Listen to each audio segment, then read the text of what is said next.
যখন আমি বলতাম কথাগুলো অনেকের হয়তো সেটা মনোপুত হতো না। সেন্ট মার্টিন দ্বীপ যখন আমেরিকা চেয়েছিল আমার বাবা রাজি হননি, তাকে জীবন দিতে হলো। আর আমার ভাগ্যে সেটাই জুটলো, কারণ দেশ বিক্রি করে ক্ষমতায় থাকতে হবে এই চিন্তা আমার কোনো দিনই ছিল না।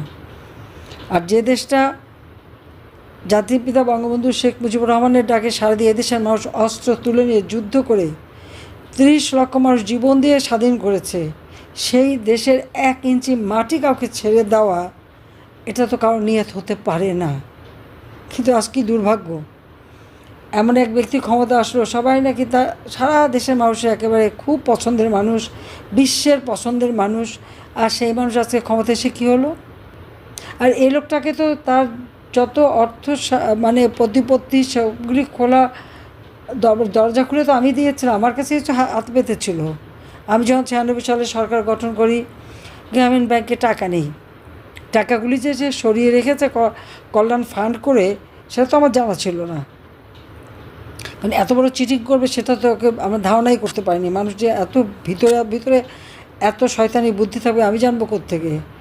বলছে টাকা নেই, ক্ষুদ্র ঋণ দেওয়া যাচ্ছে না, সাথে 100 কোটি টাকা দিলাম। তখন একটা বন্যা, বিশাল একটা বন্যা মোকাবেলা করেছি দুঃসময়।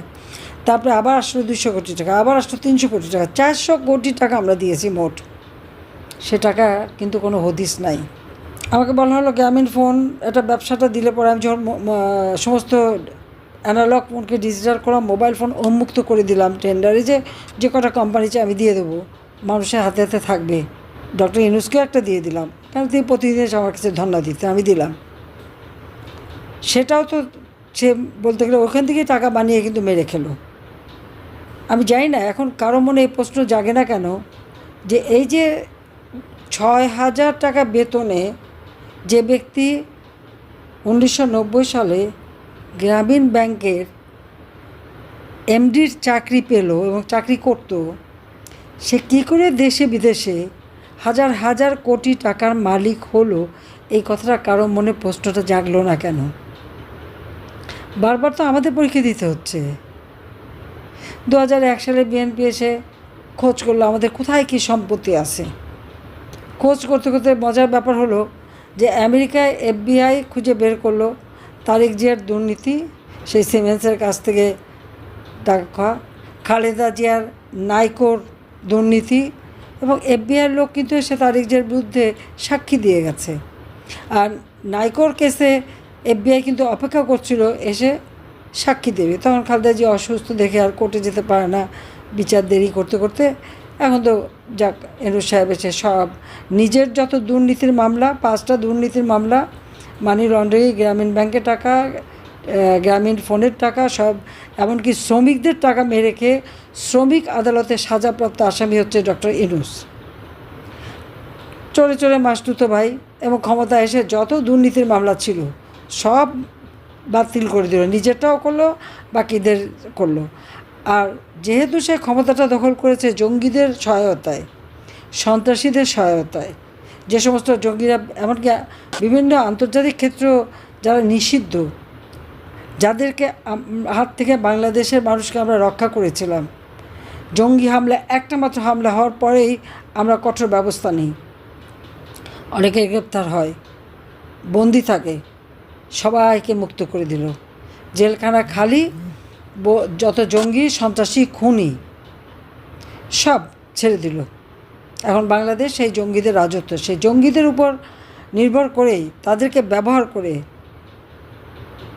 এবং আমাকে আর রেহানাকে হত্যার চক্রান্ত করেই ইউনূস কিন্তু ক্ষমতা দখল করলো। আর ক্ষমতা এসে আওয়ামী লীগের যত নেতাকর্মী এবং সহযোগী সংগঠনের নেতাকর্মী, মুক্তিযোদ্ধা, 14 দলীয় নেতা, তাদেরকে গ্রেপ্তার। আর মামলার তো কোনো সীমা পরিসীমা নাই, লক্ষ লক্ষ মামলা হয়ে গেছে আমাদের বিরুদ্ধে। আমার নিজের বিরুদ্ধে তো প্রায় 450-র মতো মামলা, আর সব খুনের মামলা। অবশ্য খুনের মামলা আবার অনেকে জীবিত হয়ে ফিরেও আসছে, অনেকে ফিরে চলে আসছে, জীবিতরা তাজা হয়ে চলে আসছে। কেউ বিয়ে করলো, কেউ বক্তৃতা দিচ্ছে, কেউ কাজ করছে, এটাই হচ্ছে তার মামলার নমুনা। এইভাবেই মানে সবাইকে হয়রানি করা। শুধু তাই না, আমাদের দেশের সমাজের প্রত্যেকের উপর হামলা, যেভাবে পুলিশ হত্যা করেছে। 15ই ফেব্রুয়ারি থেকে যে হত্যাকাণ্ড শুরু করলো এবং অগ্নিসংযোগ শুরু করলো এই ইউনূস বাহিনী, তারই নির্দেশে। এটা তো সে নিজেই বলেছে, তার মাস্টার মাইন্ড দ্বারা করা মেটিকুলাস ডিজাইন। আন্দোলন, ছাত্র আন্দোলনের কোনো লিডার ছিল না, কেউ ছিল, সবই উনি একেবারে সূক্ষ্মভাবে পরিকল্পনা করে মেটিকুলাস ডিজাইন করে মাস্টার মাইন্ড দ্বারা সংগঠিত করেছে। তাহলে 15ই ফেব্রুয়ারি থেকে যত হত্যাকাণ্ড, পুলিশকে হত্যা করা, আওয়ামী লীগ নেতাকর্মী, সাংস্কৃতিক কর্মী, সাংবাদিক, আইনজীবী, যতগুলি হত্যাকাণ্ড, তার দায় দায়িত্ব তো ইউনূসের উপরে পড়ে। হত্যা করলো যারা, তাদেরকে দিল দায়ী মুক্তি, আর মামলা হলো সব আওয়ামী লীগের বিরুদ্ধে। এটা কোন ধরনের ন্যায় বিচার, কোন ধরনের গণতন্ত্র, আর কোন ধরনের স্বাধীনতা, সেটা আমার প্রশ্ন। মানুষের জীবনের নিরাপত্তা তো আমরা দিয়েছি, আজকে সরকারি কর্মচারীদের যথেচ্ছাচারভাবে চাকরিচ্যুত করা হয়েছে, জনগণের ভোটে নির্বাচিত, আর ইউনূস হচ্ছে জঙ্গিদের দ্বারা ক্ষমতা দখল। আজকে জঙ্গিদের সহায়তায় যারা ক্ষমতা দখল করে, সেই ইউনূস, সে আওয়ামী লীগকে নিষিদ্ধ করায়। তা সে সিদ্ধ হলো কীভাবে? প্রশ্নটা আমার, এটা ইউনূসের কাছে প্রশ্ন, এটা আমাদের যারা বিবেকবান, আমাদের আমলে একটু কিছু হলে যারা হা হা করে চিৎকার করতো, লিখে লিখে কাগজ ভরে ফেলতো, টক শো করে একবারে টেলিভিশন ফাটিয়ে ফেলতো, তারা চুপ কেন? তাদের মুখে কথা নাই কেন? তারা বলে বিবেকবান, তাদের বিবেক একটুতেই নাড়া দিত, সেই বিবেকে এখন দমবন্ধ হয়ে গেছে নাকি? সেটা আমার প্রশ্ন। এই যে এতগুলি হত্যাকাণ্ড হলো, তাদের দায় মুক্তি কেন দেওয়া হলো? কেন বিচার হবে না? পুলিশ কেন তার যাদের হত্যা করলো তার পরিবার কেন বিচার পাবে না? আওয়ামী লীগের যে সমস্ত নেতাকর্মীদের দিনে পদে হত্যা করে যাচ্ছে, এখনও তাই চলছে, তারা কেন বিচার পাবে না? তার পরিবার কেন বিচার পাবে না? এটা তো আমাদের সাংবিধানিক অধিকার। আর যে সংবিধান দীর্ঘ সংগ্রামের মধ্য দিয়ে, মুক্তিযুদ্ধের মধ্য দিয়ে এই বাঙালি জাতি পেয়েছে, সেই সংবিধানে হাত দেওয়ার অধিকার এই অবৈধভাবে ক্ষমতা দখলকারী জঙ্গি নেতাকে কে দিয়েছে? সেটাই আমার প্রশ্ন। যে রাইফেল 7.62 যে বুলেট ব্যবহার হয়, কাদের হাতে সে রাইফেল আছে? সে অস্ত্র কার হাতে আছে? সেগুলিকে উদ্ধার করা হয়েছে? তা উদ্ধার করেনি। এই অস্ত্রগুলি কোথায় রাখা আছে? কাদের হাতে আছে? জামাতে ইসলামী যারা ওই পাকিস্তান থেকে ট্রেনিং নিয়ে এসেছে, তাদের হাতে যে অস্ত্র, সেটাকে উদ্ধার করা হয়েছে? জঙ্গি সন্ত্রাসীদের অস্ত্র, ইউনূস বাহিনীদের হাতে অস্ত্র, সেগুলো উদ্ধার না করে পুলিশের কাছ থেকে অস্ত্র নিয়ে তাদেরকে লাঠি সাপ্লাই দেওয়া হচ্ছে। অর্থাৎ তাদের জীবনটাকে আরও একটা আশঙ্কার মধ্যে ফেলে দেওয়ার চেষ্টা। সেনাবাহিনীর অফিসার, তার চাকরি করে গেছে, কেউ অবসরপ্রাপ্ত, কেউ চাকরিরত।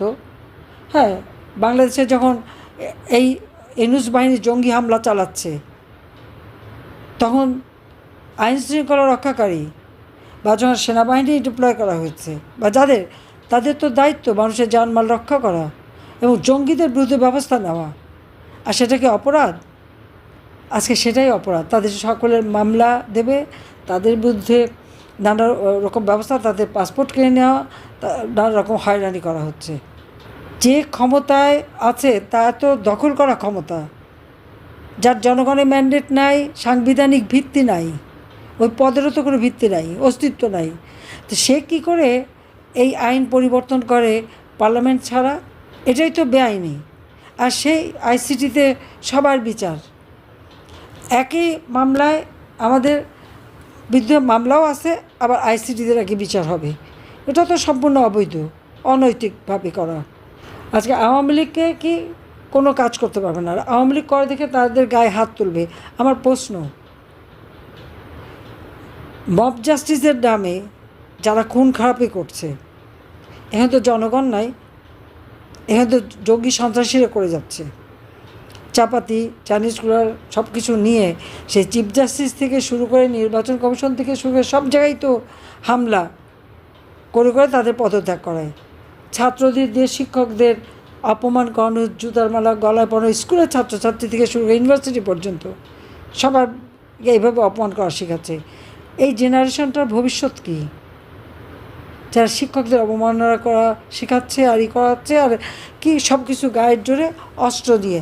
তো যারা এই অস্ত্র হাতে নিয়ে এইভাবে চিফ জাস্টিস থেকে শুরু করে জজ সাহেবদের রিজাইন করা, আইনজীবীদের পিঠে হত্যা করা, শিক্ষকদের অপমান করা, শিক্ষকদের হত্যা করা, সাংস্কৃতিক কর্মী, আইনজীবী, সাংবাদিক, যে পরিমাণ সাংবাদিকের উপর অত্যাচার এবং তাদের উপরে যাদের জেল জুলুম এবং মামলা মোকদ্দমা দিয়েছে, অতীতে কখনো এরকম ঘটেছে?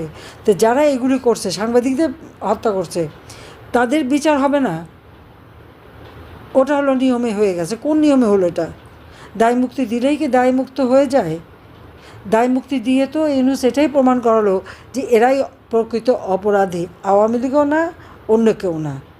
কারণ তারাই তো এই অপকর্মগুলি করেছে বলেই এই মানুষ হত্যা হয়েছে, পুলিশ হত্যা হয়েছে, আইনজীবী হত্যা হয়েছে, সাংস্কৃতিক কর্মী হত্যা হয়েছে, সাংবাদিক হত্যা হয়েছে। আর মামলা সব আওয়ামী লীগের বিরুদ্ধে। কোনো আইনের শাসন নাই, বিচার পাওয়ার করার অধিকার নাই। আর অর্থনীতির অবস্থা তো একেবারেই ধস নেমে গেছে। শেয়ার মার্কেট থেকে তো অর্থ সব পাচার করে নিয়ে গেছে। আমাদের বিবেকবানরা কই? যারা সালমানের দোষ দিত, অমুকের দোষ দিত, তমুকের দোষ দিত, তাদের বিবেক চুপ কেন? কই তারা এখন কথা বলে না কেন? এত বড় বড় বিবেকবান সাংবাদিকরা, তাদের তো কোনো সমস্যা হয় নাই, তারা তো ভালোই আছে, যারা যে কয়জন ভালো থাকার। ডেইলি স্টার, প্রথম আলো থেকে শুরু করে বেশ কিছু তো বেশ দিব্যি চলছে, তাদের উপরে তো কোনো চাপ নাই। তো তারা এত বিবেকবান হয়ে এখন বিবেকে তালা দেওয়া কেন, আমার সেই প্রশ্ন। এখন তো তাদের মুখে কথা শুনি না। আওয়ামী লীগের আমলে একটু হলে তো পরে একেবারে গেল গেল গেল সবগুলো চিৎকার চোটে অস্থির। এখন তাদের বিবেকও বন্ধ। কোন দেশে বাস করি আমরা? কাদের জন্য কাজ করি?